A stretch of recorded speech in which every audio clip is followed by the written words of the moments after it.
नमस्कार दोस्तों। दोस्तों करीब 2 ढाई साल पहले जी5 पर एक सीरीज आई थी मिथ्या। और इस सीरीज में सत्य, कथ्य और तथ्य का कई बार उल्लेख किया गया था।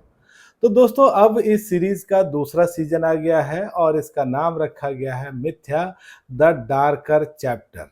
तो आज की इस वीडियो में मैं यही देखूंगा कि सीजन 2 का तथ्य क्या है, कथ्य क्या है और इसका सत्य क्या है। तो इसका पूरा ही रिव्यू मैं आज करने वाला हूं। और दोस्तों सीजन 2 के डायरेक्टर हैं कपिल शर्मा। उन्होंने इस सीरीज को बनाया है, हम सबके सामने पेश किया है।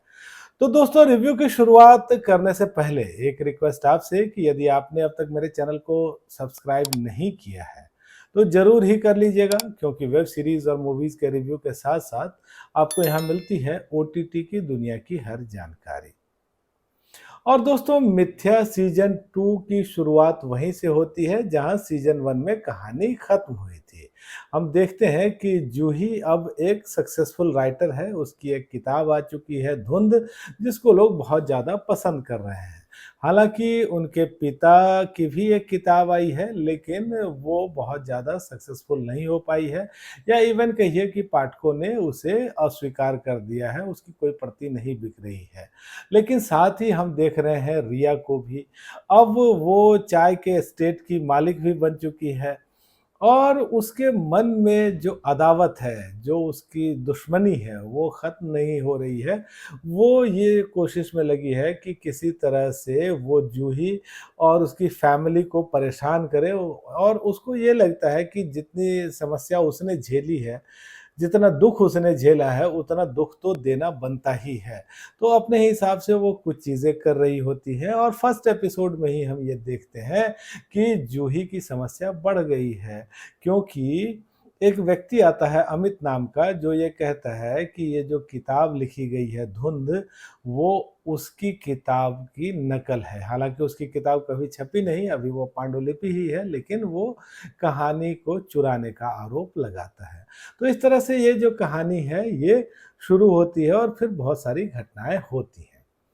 देखिए दोस्तों, ये जो सीज़न 2 है, मुझे तो लगता है कि इसकी कहानी जबरन खींची गई है।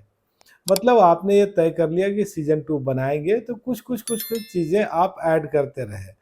और यहाँ देखिए कोई साइकोलॉजिकल ड्रामा है, या फिर आप देखिए कि कोई मर्डर मिस्ट्री है, या फिर रिवेंज जैसी कोई बात है। तो बातें सारी हैं थोड़ी-थोड़ी, लेकिन कोई भी बात ऐसी नहीं है जो बहुत ही गंभीरता से या बहुत ही ज़्यादा अच्छे तरीके से रखी गई हो। और यहाँ देखिए कि ड्रामा आपको ज़्यादा दिखेगा, जो बाकी एलिमेंट हैं वो थोड़े कम दिखते हैं। और देखिए यहाँ कैरेक्टर भी अजीब-अजीब है, मतलब रिया जो है वो कई बार आपको बहुत अच्छी लगती है, फिर कई बार वो लगता है कि नहीं, इसके दिमाग में कुछ प्रॉब्लम तो है। और इस कहानी की सबसे कहिए कि खराब बात ये है, सबसे कमज़ोर पहलू ये है कि ये कहानी अलग-अलग टुकड़ों में चलती रहती है। मतलब राइटिंग में बहुत ध्यान नहीं दिया गया है। एक चीज़ को लेकर के 1-2 एपिसोड बने, जैसे ही उस चीज़ पे एक अल्प विराम आया, फिर एक नया सिरा खोल दिया गया, एक नई कहानी आ गई। तो यहाँ कंसिस्टेंसी व जैसी भी चीज़ आपको नहीं दिखती है, कुछ बिखरी हुई सी कहानी यहाँ दिखती है। स्क्रीन प्ले भी बहुत कोई ज़बरदस्त नहीं है, डायरेक्शन में भी कई चीज़ें आपको दिखती हैं। तो अगर आपने मिथ्या सीज़न 1 देखा है और आपको ये लगता है कि सीज़न 1 में जो चीज़ें अच्छी थीं, वो और निखर के सामने आएँगी या कुछ और बेहतर ढंग से सामने आएँगी, तो ऐसा नहीं होगा। मुझे तो ये लग रहा है कि दोस्तों कि ये एक ज़बरदस्ती की कहानी है, ज़बरदस्ती का सीज़न है। बस सीज़न 1 की सफलता को भुनाते हुए एक नई कहानी, एक नया सीज़न गढ़ दिया गया है। अगर आप परफ़ॉर्मेंसेज़ की बात करें तो देखिए यहाँ हुमा कुरैशी आपको दिखती हैं, या फिर आप नवीन कस्तूरिया को देखते हैं जो कि एक न्यू एंट्री हैं, या फिर अवंतिका हैं। तो ये लोग भी ठीक ही कहे जा सकते हैं। हुमा कुरैशी ज़रूर कुछ जगहों पर इम्प्रेस करती हैं।